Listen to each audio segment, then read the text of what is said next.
And welcome back. Well, book lovers congregate at libraries and bookstores, but this weekend they'll be gathering with some of their favorite authors at a special event. Yeah, and joining us now are two of the 38 authors who will be featured. Alison Leota's most recent book is called Discretion. It was nominated for Best Book of the Year by Romance Reviews Today, and Eileen Dreyer is a New York Times best-selling author of romance and suspense, and there are a few of her books all looking pretty romantic. Yeah, we're loving it. Love it. Yeah. Steamy right here. I don't know. The temptress, always a temptress. Nice to have you guys Thank here. you so Thank you much. so much. This is a great event. Oh, I yeah. think for people to rub elbows and have the opportunity to meet the author in person and ask questions too. Yes, it really is fun, and there's nothing more fun than meeting your audience, because what we do is very isolated. We sit in a little room and make up our own little worlds, and it's really great to be with book people of any kind. Yeah. Yeah, and everyone knows Barbara Vey just brings in the best of the best. Yes. Everyone's always so excited. The luncheon, however, is sold out, but tonight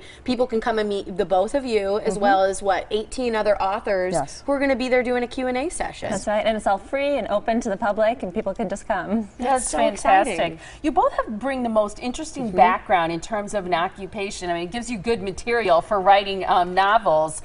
For you, it's as a trauma nurse, but you also did, I know, intensive research in other fields like astronomy, the Napoleonic Wars. You had training in forensic nursing, death investigation, and qualification to be made a medic on a SWAT team. That was my favorite. That was absolutely my favorite. All very impressive. Gives you, like I said, a lot of good material. Yeah. And Alison, you were a federal sex crimes prosecutor in Washington, D.C. for 12 years. I was, yeah. Yeah, I bet that was a difficult job. It was difficult. You were seeing some of the worst things that people could do to each other, but also I was so heartened by the courage that I saw from police officers, from neighbors, from families helping lift each other up again afterwards, and it stayed with me. I never left it at the office, and that, I think, is why it became a series of books, because I was thinking about it all the time, and that's where I processed it. Yeah. I always think that's fascinating when people use their real life experience as writers to bring it into their writing, because I like that little glimpse into reality versus just completely made up. Do you use a lot of your experience as well? In my suspenses, absolutely. They're medical forensic suspenses. Oddly enough, the heroine is a trauma nurse who is also a forensic nurse, and I kill off everyone who annoyed me when I worked. You had a little list. Oh, I did. I did. It was that fun.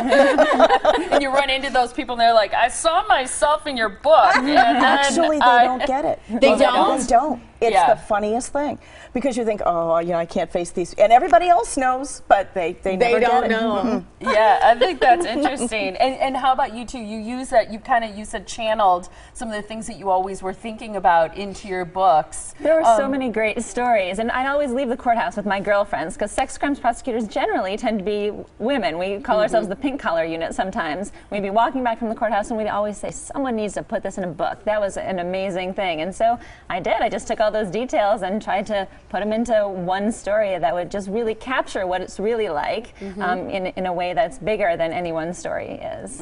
What is it like for both of you to meet your readers? I would think that's a really surreal experience. You know, you've written this labor of love. You put all this energy into it. Sometimes real steamy energy into it, Eileen. My husband would like you to know, yes, he is my research partner. I would hope so, right? But I can imagine when you meet their readers, they've got great questions for you. What are some of the fun things you've had someone ask you? Oh, Lord. Well, people always want to know how much of me is in my character. Yes. And you know, some of me is, but I also have to back off a little bit, because she does some silly things, some crazy things, some things that I would get disbarred from doing. So I have to make clear that, some of the good things are there, but I'm a mom. I'm at home. There's Cheerios all over my floor, Matchbox cars, and she's out drinking and flirting, and so it's your alter ego. Exactly. It tends to be. It tends to be. Yeah. But I think their moral base, or their, what their belief system is yours, because to me, I can't write a protagonist, a hero or heroine, unless I kind of agree with them to a certain extent. They can behave worse than I do. They can behave in different ways than I do, and especially in my suspenses, because in romance, your core characters must be heroic. That's just kind of part of romance.